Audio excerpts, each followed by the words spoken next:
Bwana Yesu asifiwe sana. Shalom shalom.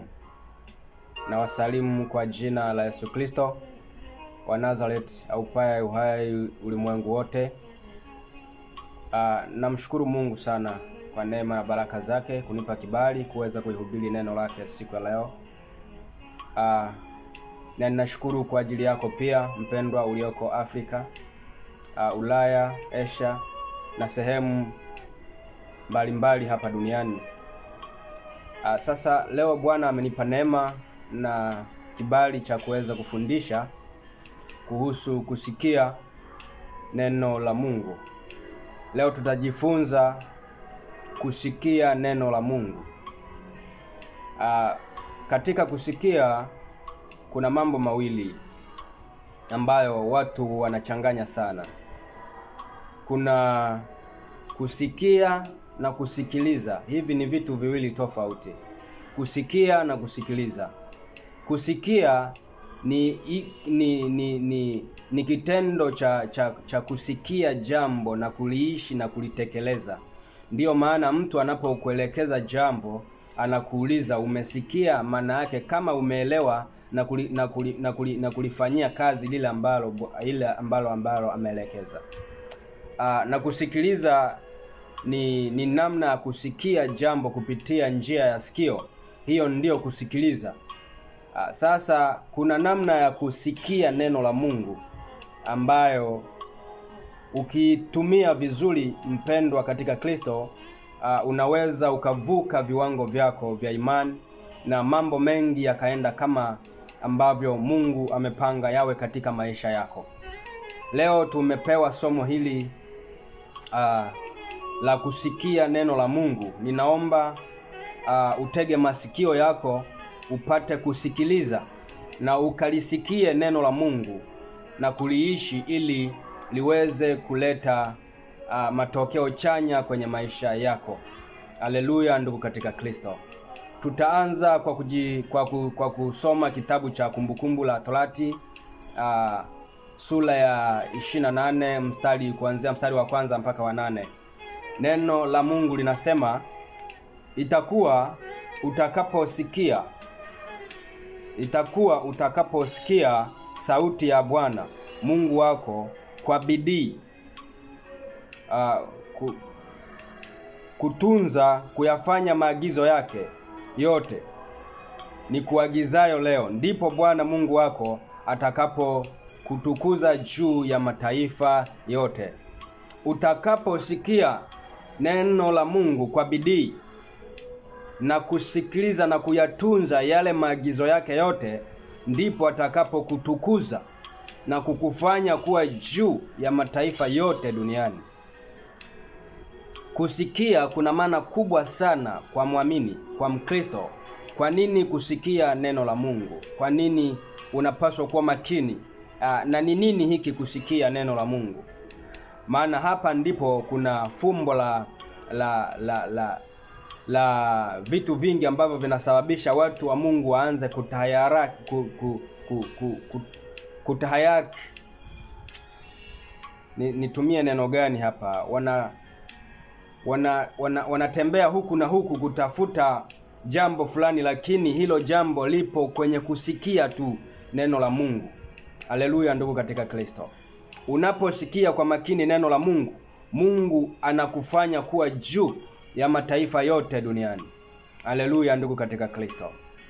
Mstari wa 2 inasema hivi, na baraka hizo zote zitakuja na kukupata usikiapo sauti ya Bwana Mungu wako. Unapolisikia neno la Mungu na kulitii, unaposikia neno la Mungu, sheria za Mungu na kuzitii, haleluya ndugu katika Kristo, ukasikia maelekezo yake yote na kuyafata, baraka za Mungu zitakutafuta kama neno la Mungu linavyosema, na baraka hizo zote zitakujilia na kukupata. Yani zitakusearch popote pale ulipo, baraka za Mungu na zitakupata. Ina maana baraka za Mungu hazitafutwi kwa nguvu, mbali kwa kusikia neno la Mungu na kulifata, kwa kusikia maelekezo ya Mungu na kuyatii. Haleluya ndugu katika Kristo. Unaposikia neno la Mungu kwa bidii na kutii sauti ya Mungu, ndipo baraka za Mungu zinakusearch sehemu yoyote pale ulipo, na zinakujilia na kutenda kama Bwana alivyoamuru iwe kwenye maisha yako, na ameahidi kukuweka juu katika mataifa yote duniani. Haleluya. Mstari wa 3 inasema utabarikiwa mjini, utabarikiwa mashambani. Katika kubarikiwa hakuna muujiza wala hakuna mahala mtu ambapo anaweza akaenda kuombewa ili baraka ya Mungu imfate, apate mali, apate nini. Hakuna. Ni kwa kusikiliza sauti ya Mungu na kuitii. Ufate sheria zake, ufate maelekezo yake. Unapofuata maelekezo ya Mungu na kuyaishi, unapofuata sheria za Mungu na kuziishi, ndipo baraka ya Mungu inapokutafuta na kukusachi sehemu yoyote ulipo na kuleta amani kwenye maisha yako. Utabarikiwa mjini na mashambani pia. Inamaanisha kama uko mjini unahitaji chakula, unahitaji kazi, Mungu atakubariki kupitia kutii sauti yake, kupitia kufuata maelekezo yake. Baraka zote zitakufuata. Ninaomba unielewe kwa makini. Unapoliishi neno la Mungu, Mungu anasema fuata hiki, fuata hiki, usifanye hivi, usifanye hivi. Ukazingatia kwa makini, Mungu atakubariki chochote kile utakachokifanya. Mungu atakubariki kama ukifanya kwa njia iliyo sahihi. Nisikie kwa makini mpenzi. Nisikie kwa makini mtu wa Mungu. Katika kufanikiwa, katika kutimiza mambo yako na kupata baraka za Mungu, password au kitu ambacho unatakiwa kufanya ili upate hizo baraka za Mungu ni kuisikia sauti ya Mungu na kuliishi neno na kufuata maelekezo ya Mungu. Hapa ndipo utakapopata baraka za Mungu. Utabarikiwa mjini na kijijini pia. Inamaanisha kama uko mjini hapa unatafuta kazi, unatafuta pesa, unatafuta kibarua, utakipata kwa sababu baraka ya Mungu ipo juu yako. Maana kama unafuata maelekezo ya Mungu tu na kuyaishi na kufuata sheria zake, baraka ya Mungu itakufuata, itakujilia popote pale ulipo. Haleluya ndugu katika Kristo. Hakuna haja kujiumiza sana. Hakuna haja kutafuta watu waseme jambo kwenye maisha yako, watu waweke mikono kwenye maisha yako upate kazi. Mbali ni kuliishi neno na kuishi utaratibu wa Mungu, maelekezo yake, ndipo hizo baraka zitakapokufuata. Lakini kuombewa na haufuati sheria za Mungu, kuombewa na hufuati utaratibu wa Mungu ni bure. Haleluya ndugu katika Kristo. Ni bure. Kwa maana utaombewa upate kazi, upate nini, lakini hauzingatii sheria za Mungu. Hapo baraka ya Mungu haiwezi kuja kwenye maisha yako. Haleluya. Mstari wa 4 inasema utabarikiwa uzao wako, uzao wa tumbo lako, na uzao wa nchi yako, na uzao wa wanyama wako wa mifugo, maongeo ya ng'ombe wako na wadogo wa kondoo zako. Haleluya ndugu katika Kristo. Mungu atabariki kila kitu unachokifanya kwenye maisha yako kwa kusikia sauti yake na kutii maelekezo yake tu. Maana unaposikia sauti ya Mungu kwa bidii, maana yake unafuata yale Mungu ambayo anataka kwa bidii na kutii maelekezo yake. Mungu amekwambia usifanye hivi, fanya hivi, usiue, usizini. Ukatii maelekezo hayo, ukatii sheria zake, ukatii sauti ya Bwana, atakubariki katika kila kitu unachokifanya kwenye maisha yako. Kama unafuga kuku, atabariki kupitia ufugaji wako. Kuku wako wataongezeka na watazalishwa, wataongezeka kwa kasi sana. Haleluya. Kama unafuga ng'ombe, atabariki maongeo ya ng'ombe wako, kondoo wako na kila kitu unachokifanya kwenye maisha yako. Kama unafanya biashara, ataweka mkono na baraka zake kwenye biashara yako na itaenda vizuri. Maana ameahidi kukuweka juu ya mataifa yote. Haleluya ndugu katika Kristo. Haleluya. Mstari wa 5 unasema, litabarikiwa kapu lako na chombo chako cha kukandia unga. Kwa Mkristo kweli ambaye ameamua kuyaishi mapenzi ya Mungu na kusikia sauti ya Mungu, hawezi kuhangaika kwenye maisha yake, ale nini, anywe nini, kwa sababu Mungu ameahidi atabariki kapu lake. Haleluya! Kapu la kukandia unga wake. Inamaanisha huyu mtu hataona njaa, hata lalamika chakula kwenye maisha yake, kwa sababu ya kutii sauti ya Mungu tu. Matokeo ya kutii sauti ya Mungu ni kwamba hautapungukiwa na kitu chochote kila ambacho unakihitaji kwenye maisha yako. Kama ni pesa, utapata pesa kadri na mapenzi ya Bwana anavyotaka.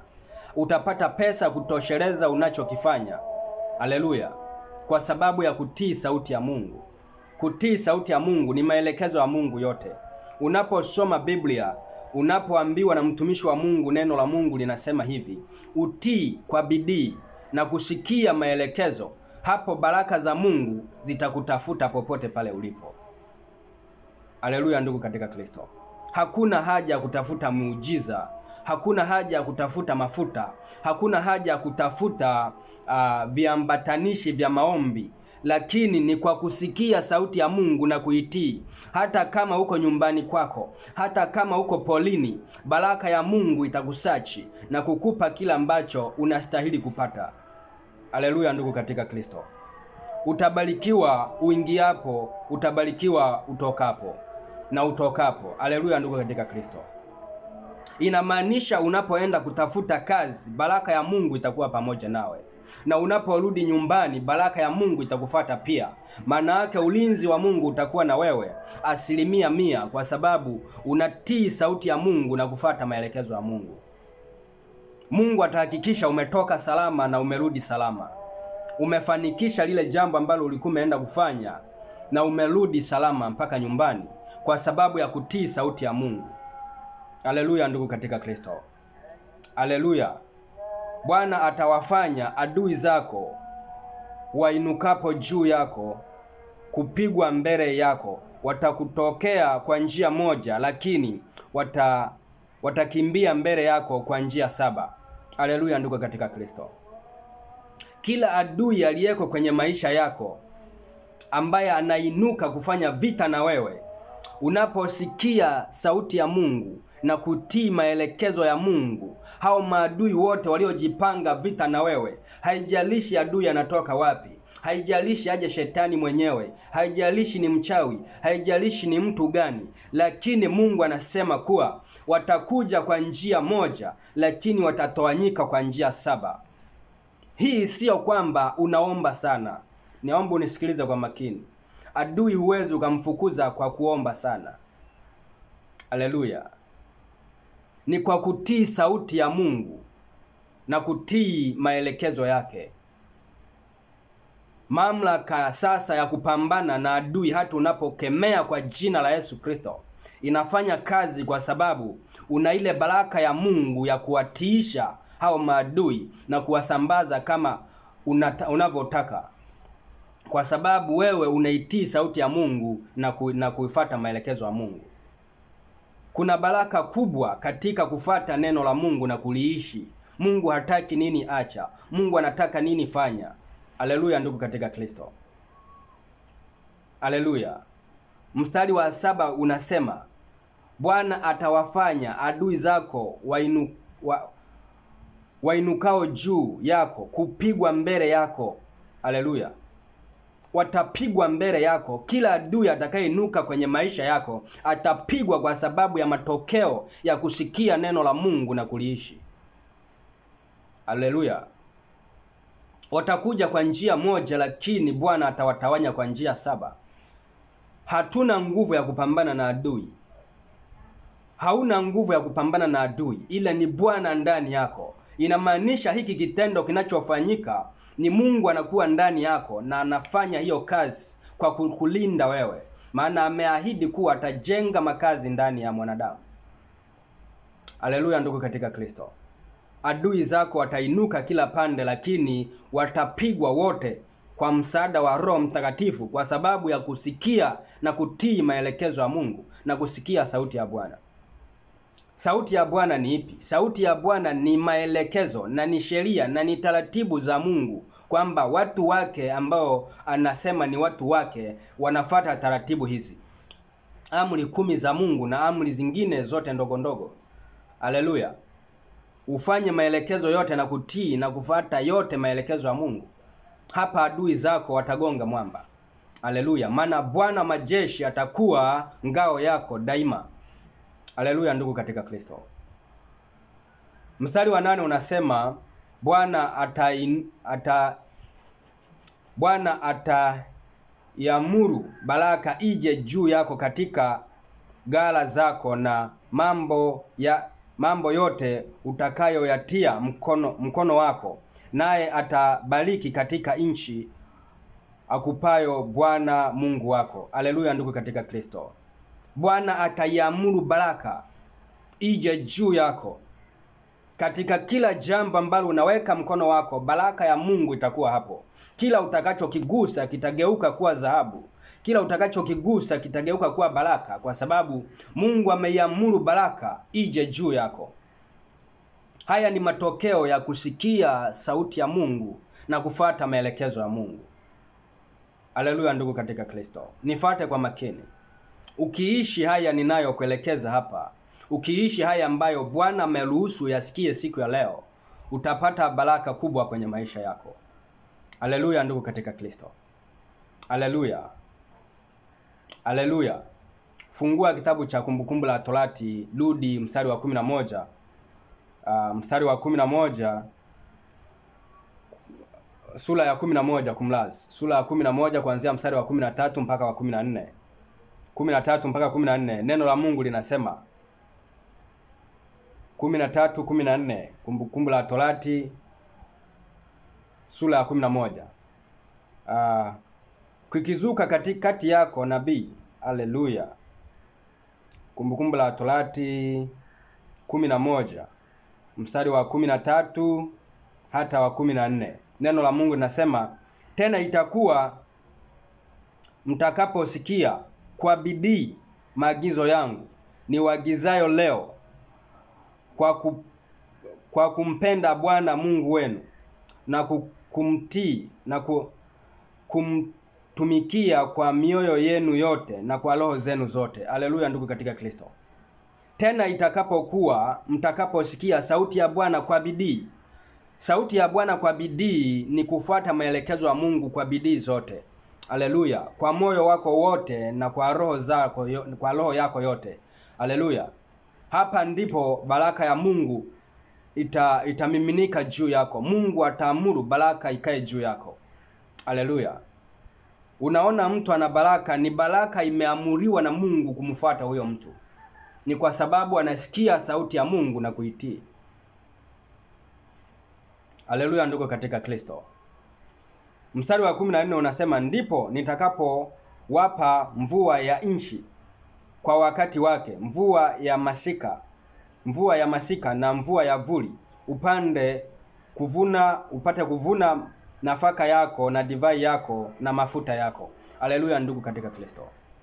Unaposikia sauti ya Bwana kwa bidii, ukafata maelekezo yake kwa moyo wako wote na kwa roho yako yote. Haleluya ndugu katika Kristo. Bwana atafanya baraka ikae juu yako. Katika kila kitu unachokifanya kitatimilika kwa majira yake. Haleluya. Kama ni majira ya wewe kufanya kazi, utafanya kazi. Kama ni majira ya wewe kuvuna, utavuna kweli. Kama ni majira ya wewe kupumuzika, utapumuzika. Maana baraka ya Bwana iko pamoja nawe. Majira na nyakati yatatambulika kwenye maisha yako kwa sababu ya kutii na kusikia sauti ya Mungu. Haleluya. Nifuate kwa makini. Utapona utakapoliishi neno hili. Utakaposikia sauti na neno hili la Bwana na ukalifata, utapona kwa yale yote ambayo yanakusumbua. Ili ubarikiwe katika maongeo ya ng'ombe wako, maongeo ya chakula, maongeo ya kazi, maongeo ya nini? Katika kila jambo unahitaji kutii sauti ya Bwana na kufuata maelekezo ya Mungu. Hakuna kuombewa. Haihitaji kuombewa. Haleluya ndugu katika Kristo. Haihitaji kuombewa. Baraka za Mungu hazitafutwi kwa nguvu, bali zinatafutwa kwa kanuni. Mungu amesema nini ili upate baraka? Fanya. Haleluya ndugu katika Kristo. Unapofanya yale ambayo Mungu amesema uyafanye ili upate baraka za Mungu, automatic Bwana anakupa baraka. Unapoyaishi mapenzi ya Mungu, inamlazimu Mungu mwenyewe kuja kutimiza kila ambacho amekiahidi kwenye maisha yako. Haleluya ndugu katika Kristo. Maana amesema kabla hujaomba anajua unachostahili kupata. Kwa hiyo unapoyaishi tu mapenzi ya Mungu na kutii sauti ya Mungu kwa makini, kwa bidii, Bwana anashuka kutimiza neno lake. Haleluya ndugu katika Kristo. Haleluya. Bwana anashuka kutimiza neno lake. Fungua kitabu cha Walawi. Mambo ya Walawi. Haleluya ndugu katika Kristo. Mambo ya Walawi 26 kuanzia mstari wa 3 mpaka wa 5. Mambo ya Walawi 26 mstari wa 3 mpaka wa 5. Kama mkienenda katika amri zangu, haleluya, nisikilize kwa makini.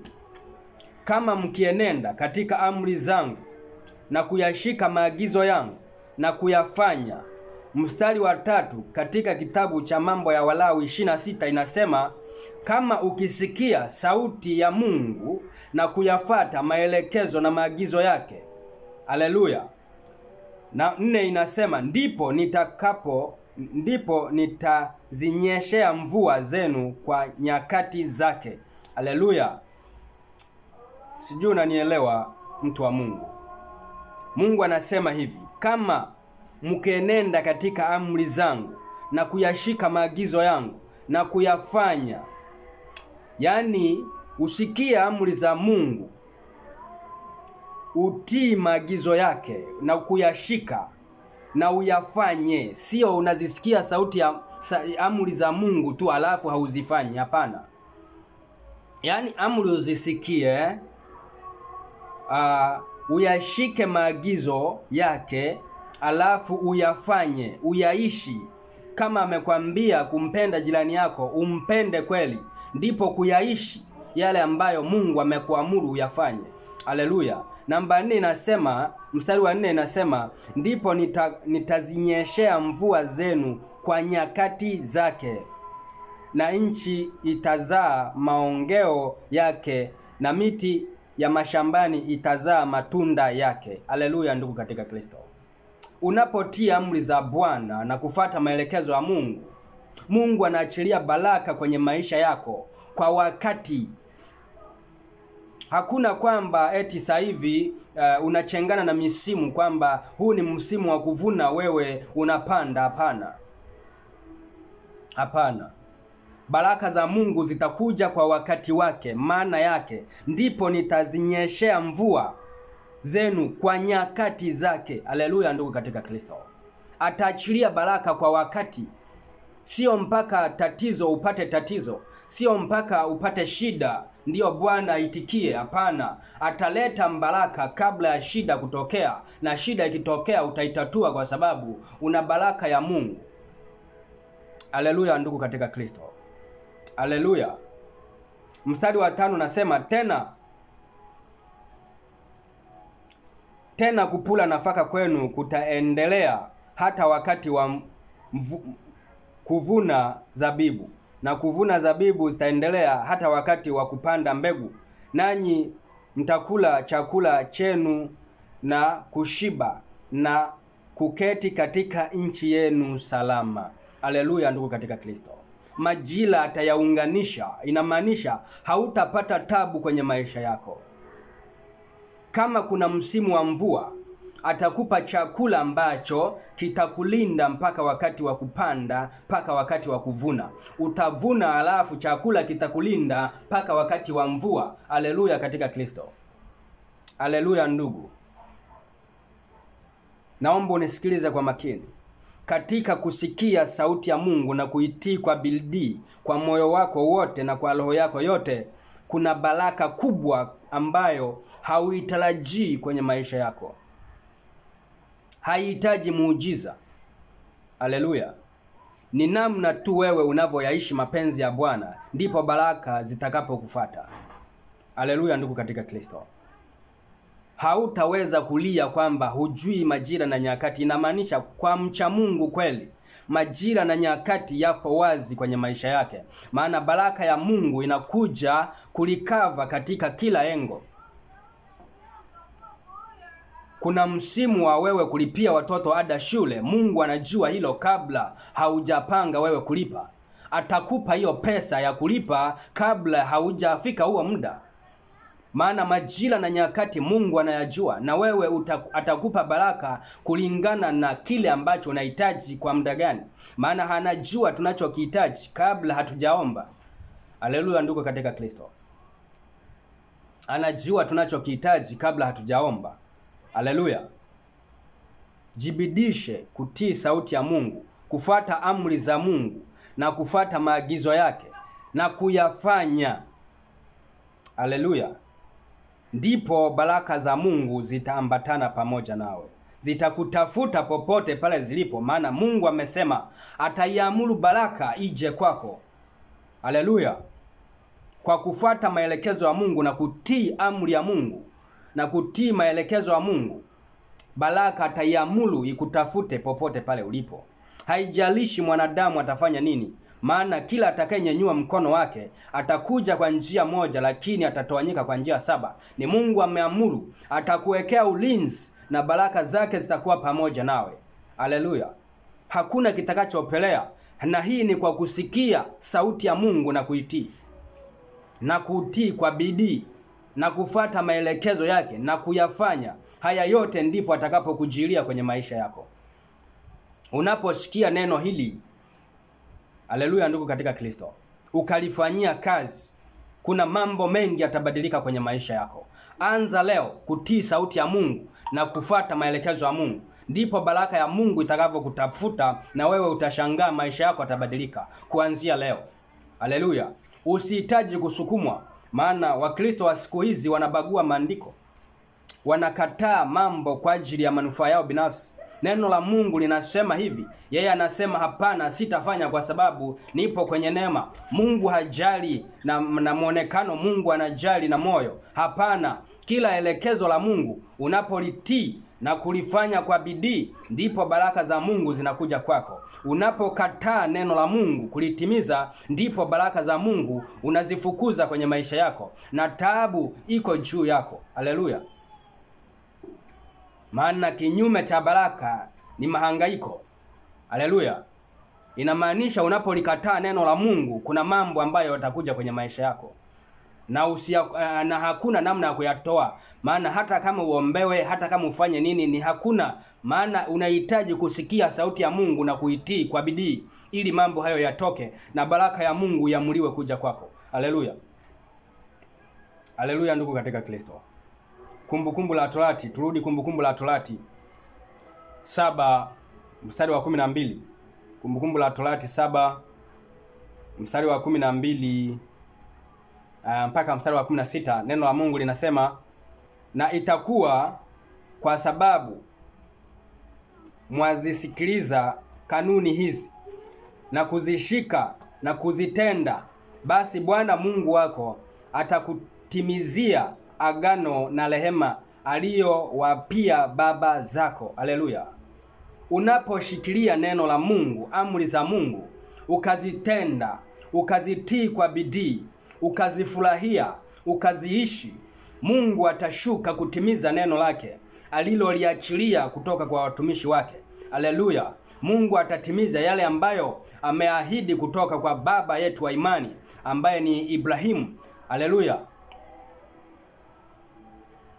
Hii ndo namna ya mtu anaweza kusimama katika maisha yake sawa sawa. Kuna elimu nyingi ambazo zinakuja ili mtu afanikiwe, ili mtu maisha yake yawe vizuri, ili mtu aishi kwa amani, anatakiwa afanye nini? Haleluya. Wanaambiwa mara leta nini?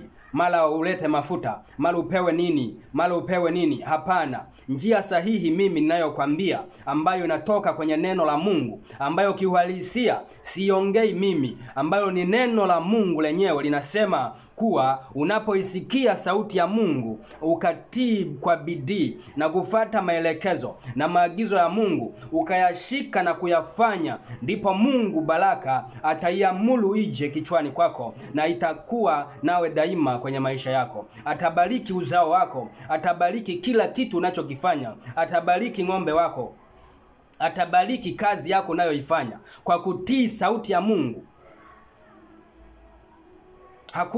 Hakuna jambo ambalo linashindikana kwa Mungu. Unaweza ukawa ni mfugaji wa kuku. Kama unatii sauti ya Mungu na kuifanya, kuku wataongezeka na wataongezeka. Utakuja ugonjwa na hautaweza kufanya kazi, hautaweza kuzuru kuku zako, maana baraka ya Mungu iko juu yako. Haleluya ndugu katika Kristo. Na kilichobarikiwa na Mungu, ukumbuke neno la Mungu linasema hakuna mtu wa kukilani. Kila ambacho kimebarikiwa na Mungu, hayupo yoyote wa kutoa laana. Haleluya. Hakuna ugonjwa, hakuna mtu kutamka jambo, hakuna mchawi, hakuna nani anayeweza kulani wala kwenda kinyume na shauri la Mungu. Haleluya ndugu katika Kristo. Haleluya. Na 13 inasema naye atakupenda na kukubariki na kukuongeza tena, atakubariki uzao wako uzao wa tumbo lako na uzao wa nchi yako, nafaka zako na divai zako na mafuta yako, maongeo ya ng'ombe zako na wadogo wa kondoo zako, katika nchi unayowapia baba zako kuwa atakupa, katika nchi aliyowapia baba zako kuwa atakupa. Haleluya ndugu katika Kristo. Haleluya. Kama Mungu amesema neno atalifanya. Ni juu yako wewe kutii sauti ya Mungu kwa bidii na kufuata maelekezo yake. Haya mambo yote yanakuja kukaa sawa. Ninafundisha watu ambao wanahitaji baraka za Mungu.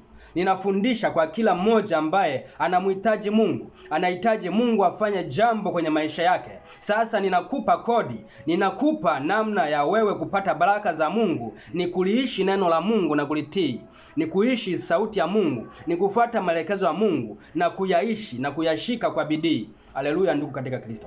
Moyo wako na roho yako uiwekeze kwa Mungu katika kulitenda neno la Mungu. Hapo baraka za Mungu zitakuja kwako. Haleluya ndugu katika Kristo. Uokovu sio mateso. Uokovu ni baraka. Uokovu ni amani. Uokovu ni upendo. Haleluya. Katika uokovu kuna baraka kubwa ambayo watu hawajui. Amka leo sasa upate kujua, upate kuyaishi maisha ambayo Mungu amekusudia uyaishi hapa duniani. Hapa duniani Mungu hajakusudia sisi tuje tuishi kwa mateso. Hajakusudia wewe uje uhangaike. Hajakusudia wewe uje upitie magonjwa unayopitia. Hajakusudia wewe uje upitie mahangaiko unayopitia. Hajakusudia wewe uje uhangaike kutafuta kazi. Bali ulichokosea ni kutii sauti ya Mungu na kufuata maelekezo ya Mungu. Anza leo ili baraka ya Mungu ije juu yako. Haleluya. Haleluya ndugu katika Kristo. Anza leo, baraka ya Mungu itakuja juu yako. 14 inasema utabarikiwa kuliko mataifa yote. Hakutakuwa na mtu mme wala mtu mke tasa kati yenu. Haleluya. Wala kati ya wanyama wenu wa mifugo. Haleluya. Hakutakuwa na mtu mme wala mtu mke ambaye atakuwa tasa katikati yenu. Inamaanisha baraka za Mungu zikija zina unlock kila kitu ambacho kinaonekana ni kitu ambacho hakiwezekani kutendeka kwa fikra za mwanadamu. Lakini Mungu anakuahidi kuwa ukitii sauti ya Mungu na kufuata maelekezo yake, tasa hataonekana kwenye maisha yako. Iwe kwa mtu mme, iwe kwa mtu mke, iwe kwa ng'ombe, iwe kwa kondoo, iwe kwa mifugo unayoifuga. Haleluya ndugu katika Kristo. Baraka za Mungu zinakuja kusafisha kila kitu. Maana Mungu hakupenda wewe uwe tasa. Mungu hakupenda wewe usizae. Lakini chunguza, Pengine umepungukiwa kusikia na kutii sauti ya Mungu. Kuna watu wanaenda kanisani kwa kufuata maelekezo ya watu, lakini wanashindwa kuwekeza moyo na roho zao kwa Mungu na kumtegemea Mungu kuliko chochote. Lakini akili zao wanaziweka kwa wachungaji, akili zao wanaziweka kwa watu wao, kwa watumishi, akili zao wanaziwekeza kwa manabii, akili zao wanaziwekeza kwa mitume. Lakini Mungu anataka kila kitu uwekeze kwake na kulitii neno la Mungu, maana amelaniwa mtu yoyote amtegemeaye mwanadamu. Change ufahamu wako sasa, uanze kumtegemea Mungu. Haleluya. Change ufahamu wako, uanze kumtegemea Mungu. Uwekeze akili yako kwa Mungu, uwekeze moyo wako kwa Mungu, uwekeze roho yako kwa Mungu, ndipo baraka ya Mungu itakujilia. Haleluya. Haleluya ndugu katika Kristo. Haleluya ndugu katika Kristo. Nisikilize kwa makini. 15 Kumbukumbu la Torati 7 inasema hivi, mstari wa 15 Kumbukumbu la Torati inasema hivi: na Bwana atakuondolea ugonjwa wote, wala hatatia juu yako maradhi yoyote mabaya uyajuayo ya Misri, lakini atayaweka juu ya wote wakuchukiao. Haleluya ndugu katika Kristo.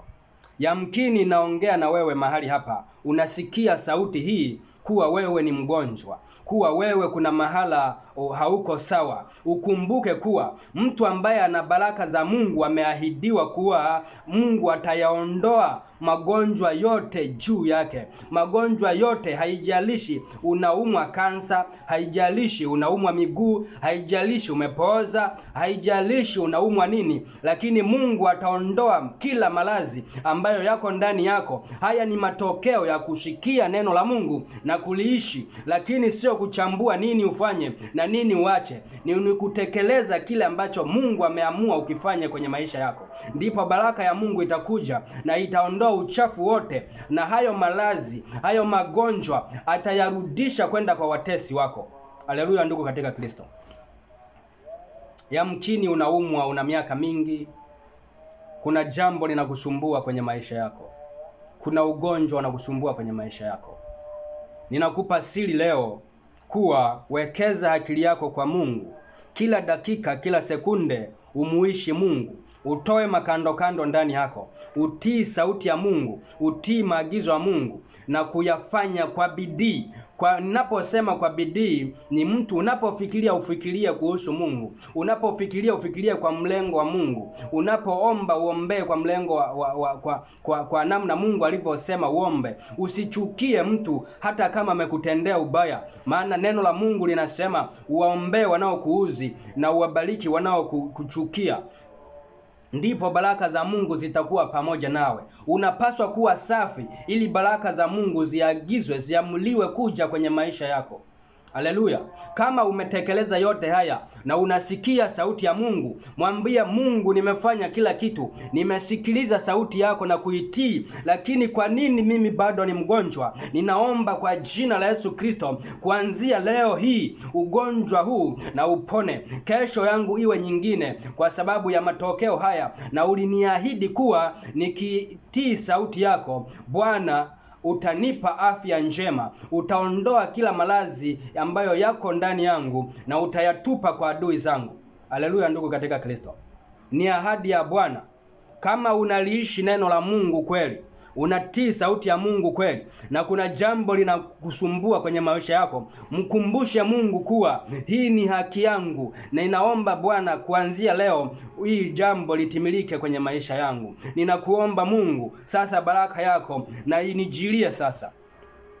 Haleluya ndugu katika Kristo. Haleluya.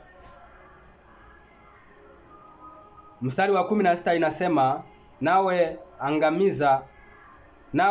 angamiza mataifa yote atakayokupa Bwana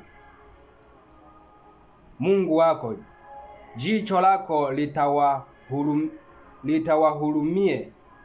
lisiwahurumia wala lisitumikie miungu yao, kwani itakuwa ni mtego kwa jambo hilo. Haleluya ndugu katika Kristo.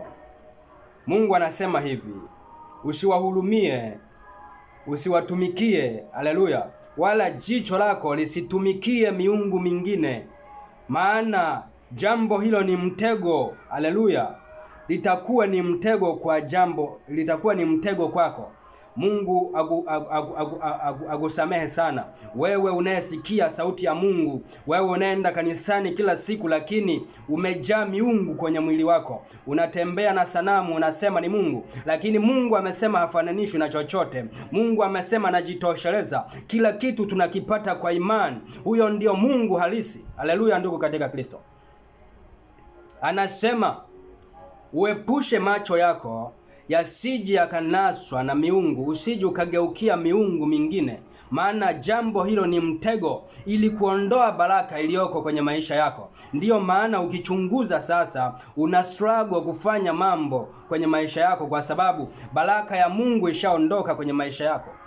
Haleluya. Kuna mambo hayaendi sawa kwenye maisha yako. Kuna mambo hayakai sawa hata kama ufanye nini. Unaombewa kila siku, unafanya unachokitaka kila siku, lakini havitoki kwa sababu haujasikia sauti ya Mungu na kuwekeza moyo na roho yako yote kwake ili baraka za Mungu zije kwenye maisha yako.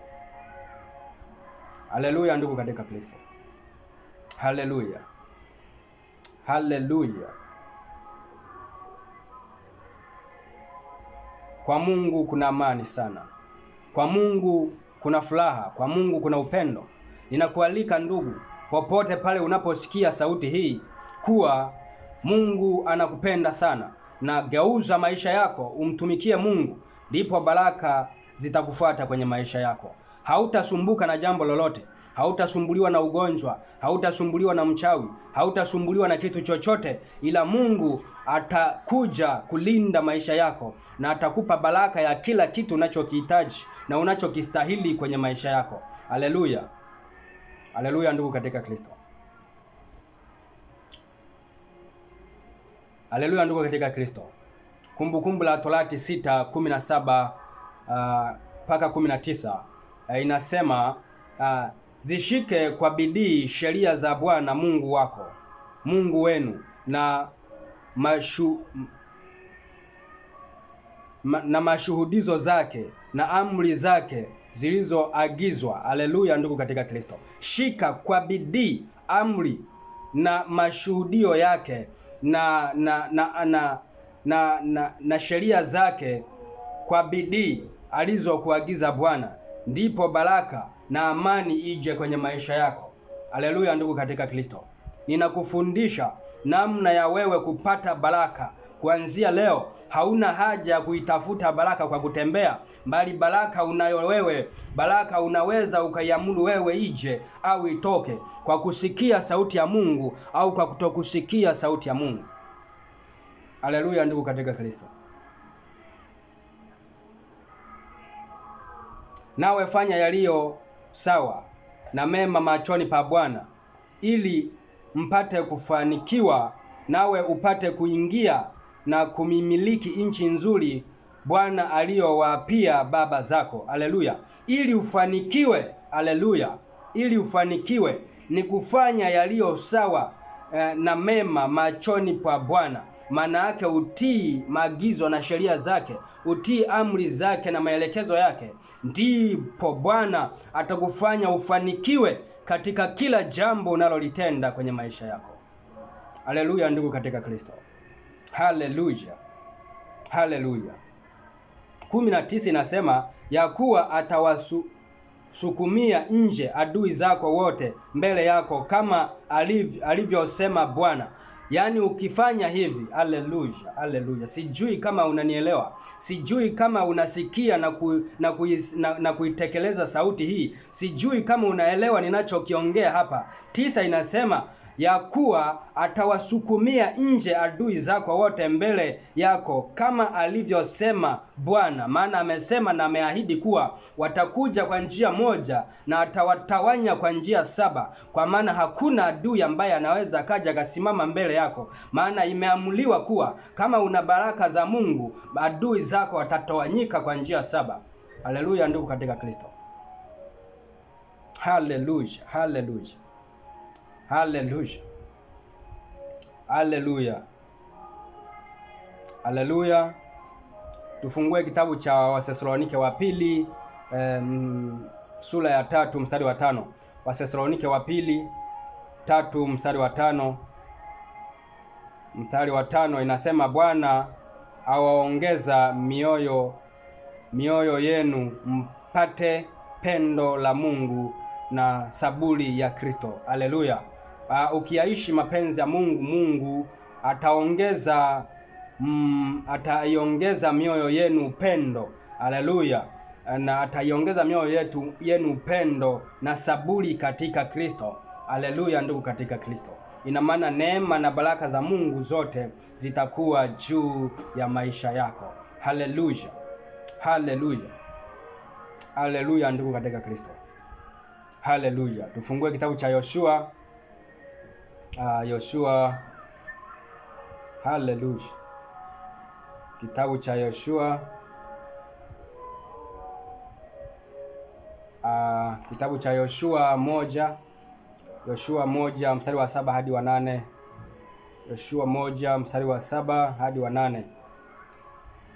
Neno la Mungu linasema, uwe hodari tu na ushujaa mwingi, uangalie kutenda sawa sawa na sheria yote aliyokuamuru Musa mtumishi wangu. Usiache kwenda mkono wa kuume au wa kushoto, upate kufanikiwa sana kila uendako. Haleluya, ndugu katika Kristo. Neno la Mungu hapa linasema kwa wanaotii sheria yake na kufuata maelekezo yake, kuwa uwe hodari tu na ushujaa mwingi, uangalie kutenda sawa sawa na sheria. Usiache kutimiza sheria na kutimiza neno la Mungu na kuliishi neno la Mungu, wala usikatae sheria ya Mungu kwa maslahi yako binafsi. Maana sheria, katika kutii sheria, Mungu anasema yote yaliyoamriwa na Musa mtumishi wangu, usiache kwenda mkono wa kuume au wa kushoto, upate kufanikiwa sana kila uendako. Haleluya, ndugu katika Kristo. Utaamuka utaenda kushoto au utaenda kulia, lakini Mungu anasema utafanikiwa sana katika kila kitu unachokifanya, kwa sababu unatii maelekezo ya Mungu na kufuata sheria zilizoandikwa na Musa mtumishi wake kupitia neno la Mungu. Haleluya, ndugu katika Kristo. Haleluya. Haleluya. 8 nasema, kitabu hiki cha Torati kisiondoke kinywani mwako, bali yatafakari maneno yake mchana na usiku, upate kuangalia kutenda sawa sawa na neno na maneno yote yaliyoandikwa humo, maana ndipo utakapoifikisha hiyo njia, kisha ndipo utakapostawi sana. Haleluya, ndugu katika Kristo. Katika kutii neno la Mungu, nimekwambia kutii neno la Mungu ni kuliishi neno la Mungu. Unavyofikiria ufikirie kuhusu Mungu, unavyotafakari utafakari kuhusu Mungu. Kila muda, kila dakika, kila sekunde neno la Mungu linasema unapofanya hivyo ndipo utakapositawi sana. Kwa hiyo unapoliishi neno la Mungu kwa kulitenda na kwa kulitimiza na kwa kulifanya na kwa kulitafakari, yani unaishi Mungu, kila unachokifanya ni kwa maelekezo ya Mungu, Mungu anasema kuwa utastawi sana kwenye maisha yako, na wala hakuna mtu ambaye anaweza akakurudisha nyuma kwa chochote. Haleluya.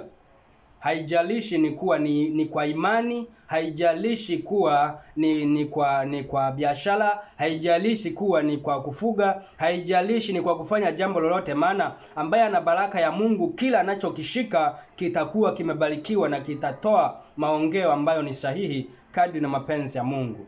Haleluya, ndugu katika Kristo. Haleluya.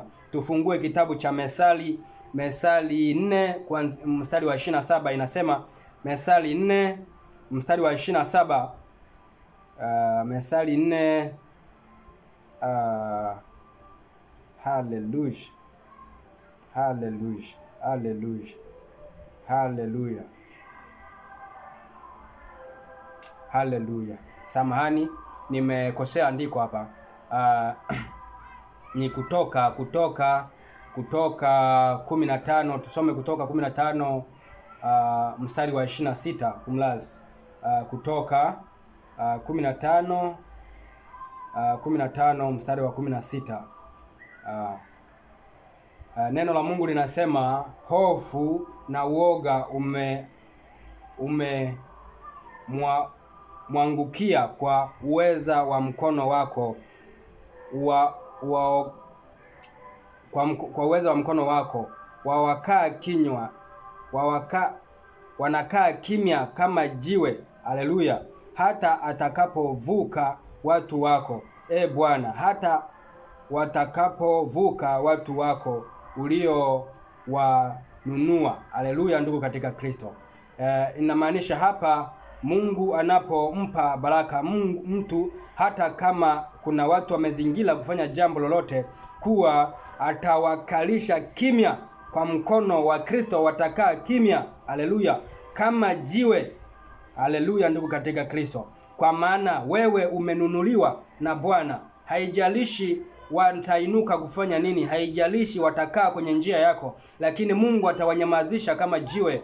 Na kwa maana wewe umenunuliwa kwa mkono wa Kristo, umenunuliwa kwa damu ya mwanakondoo. Haleluya, ndugu katika Kristo. Kwa hiyo hakuna mtu ambaye anaweza kuja kusimama mbele kupindisha wala kufanya jambo lisiende sawa kama mapenzi ya Mungu yanavyosema. Haleluya, ndugu katika Kristo. Tutamaliza na kitabu cha Kutoka hicho sura ya 23. Haleluya, ndugu katika Kristo. 23 mstari wa 23 mpaka wa 26.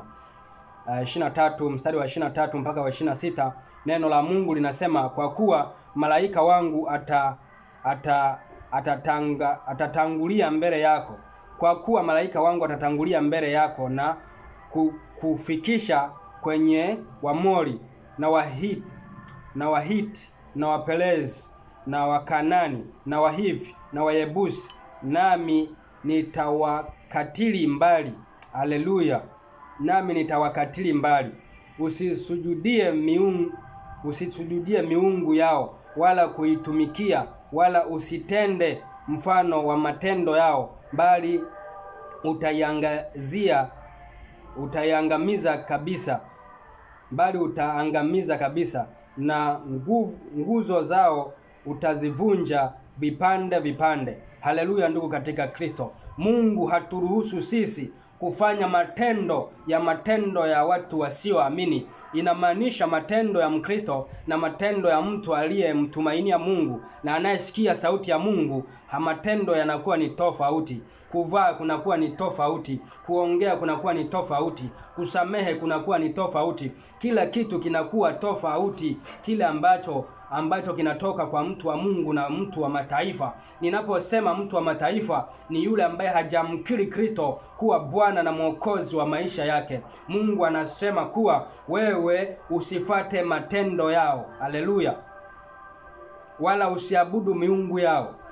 Haleluya, tunapaswa kujitenga. Unapaswa kujitenga na matendo ya dunia. Unapaswa kujitenga na matendo ya watu wasioamini. Sio kila ambacho anaamini mtu ambaye asiamini na wewe unaamini hicho, alafu unatarajia baraka kutoka kwa Mungu. Ni jambo ambalo haliwezekani. Haleluya, ndugu katika Kristo. Haleluya. Mstari wa 65 unasema, nanyi mtamtumikia Bwana Mungu wenu, naye atakibariki chakula chako na maji yako, nami nitakuondolea ugonjwa kati yako. Mungu anasema kuwa ukiishi neno lake, ukisikia sauti yake, atakubariki chakula chako na kila jambo unalolifanya, na ataondoa kila aina ya ugonjwa kwenye maisha yako. Leo hii kuna watu wanapitia maisha ya shida, kuna watu wanapitia maisha ya kusaka chakula, kuna watu wanapitia maisha ya magonjwa, lakini ni kwamba sauti ya Mungu ni chache.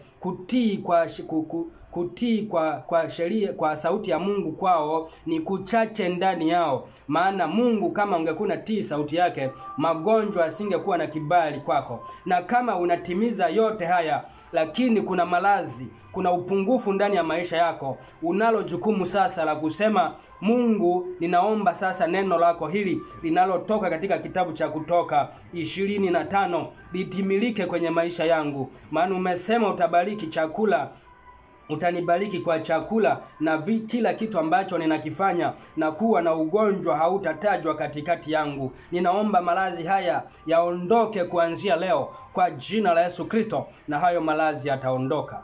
Haleluya. Haleluya. 26 inasema, hapata kuwa na mwenye kuharibu mimba wala aliyetasa kati ya nchi yako, na hesabu ya siku zako nitaitimiza. Haleluya ndugu katika Kristo. Naomba unisikilize kwa makini. Mtu anayefuata utaratibu wa Mungu na kuishi kama inavyotakiwa, kuna mambo mengi ambayo hayawezi kuingia kwenye maisha yake. Kuna ukweli mchungu kuwa katika kila jambo baya ambalo linatokea kwenye maisha yako, kuna mahala umefanya mistake. Kuna mahala umekosea kwenda na utaratibu wa Mungu. Mungu anaahidi katika kitabu cha Kutoka, kitabu cha Kutoka 23 mstari wa 26 kuwa hakutakuwa na mwenye kuharibu mimba wala aliyetasa katika nchi yako. Hii ni ahadi ya Mungu. Linapotokea jambo hili kwenye maisha yako, unapaswa kuchunguza ni wapi ambapo umedondoka, wala ni wapi ambapo umepelea katika kuiishi neno la Mungu, katika kutimiza sheria za Mungu, katika kutembea kwenye njia za Mungu na kusikia sauti yake na kuyaishi na kufata maelekezo yake. Kuwa hili jambo linatokea, mimi kuna mahala nimejikwaa. Haleluya. Haleluya. Tusipokubali kuwa katika kila jambo linalotokea ambalo ni baya kuna mahala tumekosea, hatutaweza kutengeneza. Hautaweza kutengeneza. Haleluya ndugu katika Kristo.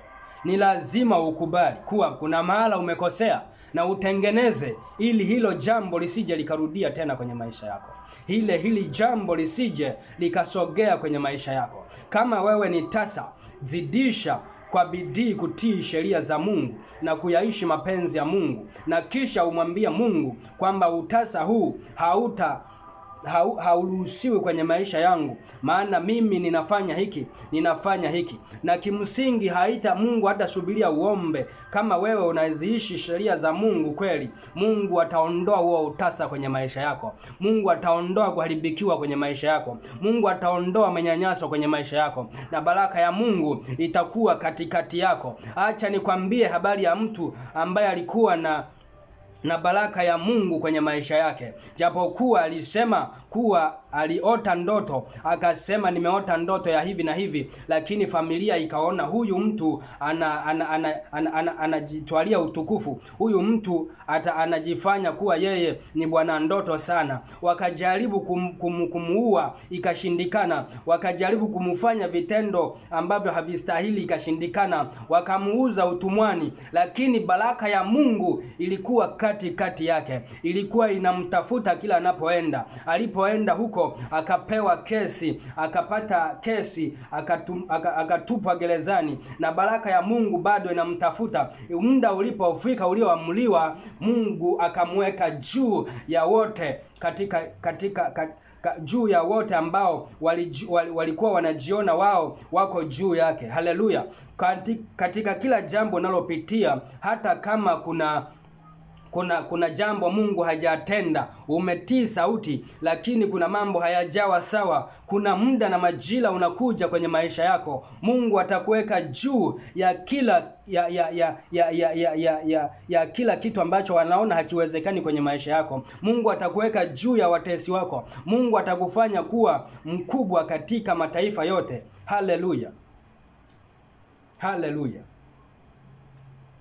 Ninakwambia neno hili ambalo limetoka kwa Mungu, ulitii na kulisikia na kulifanya, maana ukilifanya litaleta baraka kwenye maisha yako, na ukilitenda baraka za Mungu zitakujilia, na atabariki kila ugusapo, atabariki uingiapo na utokapo. Na ukifanya hivyo mapenzi ya Mungu yatatimilika kwenye maisha yako. Mungu akubariki sana. Ninakushukuru sana uliyesikia na kufuata maelekezo haya. Mungu akubariki sana, na Mungu, baraka za Mungu zikufuate kwenye maisha yako. Jibidishe kwa bidii katika kutenda kusikia sauti ya Mungu na kutenda yale Mungu ambayo amehitaji afanywe, kutii amri zake na sheria zake, kufuata maelekezo yake, na Mungu atakubariki. Mungu akubariki sana.